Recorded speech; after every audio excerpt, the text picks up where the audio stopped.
गिबि गिबियावनो आं बयनिसिमबो गाहाम हामलायनायखौ बावहरग्रोनाय जाबाय। दिनै नंगौ दिनै 27थि बाक्सा जिल्ला दुलाराय बर' फरायसा आफाद आरो 52थि मुसलपुर दख'र दुलाराय बर' फरायसा आफादनि थान्दै जख'न्थाइ बेयो जोंहा दिनै साननैनि मेहेरगोनां हाबाफारिजों जों खुंफुंनो लादों। बेयाव जोङो दिनैयो सेथि सान हिसाबै मुसलपुर दख'र दुलाराय बर' फरायसा आफादनि जि थान्दै जख'न्थाइनि थान्दै मेल बे थान्दै मेला जोंहा सोलिगासिनो दङ। बेयाव जोङो माखासे जोंनि मुसलपुर ओनसोलनि जाखिनि जों मावनो गोनां बेफोरनि सायाव जोङो दिनै सावरायदों आरो बेनि थाखाय जोङो दिनै रेजुलेसन लागोन आरो माखासे रेजुलेसन आरो एबा बिथांखिखौ जों दिनै बाक्सा जिल्ला दुलाराय बर' फरायसा आफादनि जि थान्दै मेल जानो गोनां बेयाव जोङो दैथायहरनाय जागोन। नंगौ जोङो नैबे जिखिनि जोंनि फरायफुबाय लाइमोनफोरनि जि जोंनि गेजेराव फरायनायखौ नागारनानै जि बांसिन जौ लोंनाय ड्राग्स जानाय बा बायदि निसा बुस्थुजों गफबना थानाय बेनि अनगायैबो मबाइलाव बांसिन बिजि थानाय बैफोरनि सायाव जोङो माबायदि जोङो बिथांखि लानानै जोङो हाबा मावनो हागोन नैबे दिनैनि जि थान्दै मेल बेनि गेजेरावनो जोङो दिनै सावरायनाय जादों। बेयाव जोंनि ओनसोलनि गोबां रायजो राजा बा फरायसा बिथांमोनानो जोंनि बाहागो लादों। नैबेयाव जोङो मा बिथांखि लानाय जागोन जोङो दसे उननि समावसो जोङो बेखौ फोरमायनो हागोन। नंगौ जोङो नैबे मुसलपुर ओनसोला जिहेथु बाक्सा जिल्लानिनो मोनसे हेडक्वार्टार जाहैबाय।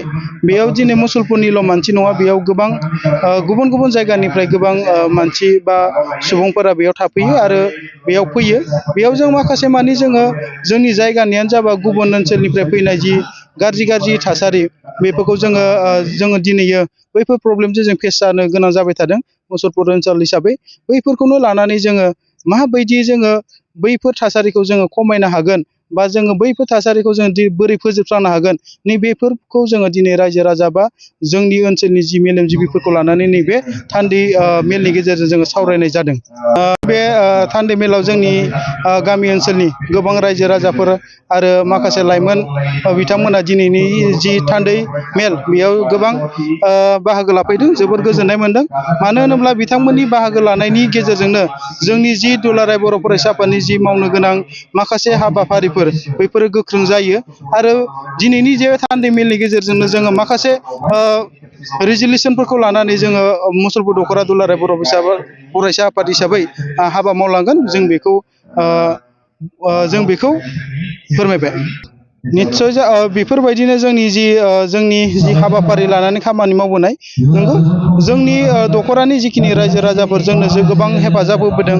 माब्लाबा समाव जों रांखान्थियारि बिथिङाव जोङो बिथांमोननिफ्राय मदद बियो, बै बिथिङावबो जों बिथांमोननिफ्राय मददखौ मोननो हादों। दिनैनि जि बाक्सा जिल्ला दुलाराय बर' फरायसा आफाद आरो जोंनि मुसलपुर दख'र दुलाराय बर' फरायसा आफादनि जा थान्दै जख'न्थाइ खुंफुंनाय बेयावबो जोंनो रायजो राजाफोरा गोबां हेफाजाब होदों आरो बेखौ लानानै जों मुसलपुर दख'र दुलाराय बर' फरायसा आफाद हिसाबै जों गोजोननाय मोनदों।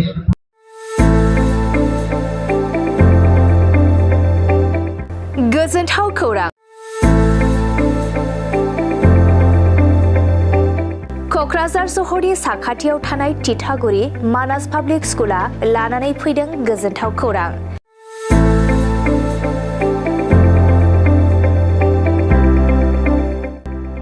मानास पाब्लिक स्कुला गुन गोनां सोलोंथाइ बोसोरनि नार्सारिनिफ्राय थाखो 9 सिम फरायसा फरायसुलिफोरनि गोदानै 2026-27 मायथाइनि गोदानै मुं थिसननायनि खाबुफोर होगासिनो दं।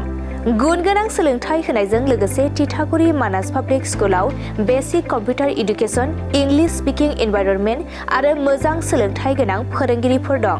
फरायसा फरायसुलिफोरनि थाखाय सोलोंथाइ लानायजों गोबां मोजां खाबुफोर दं, जेरै यगानि खाबु आरो हिन्जावसा आरो हौवासाफोरनि थानायनि थाखाय सेपारेट हस्टेलनिबो खाबुफोर दं।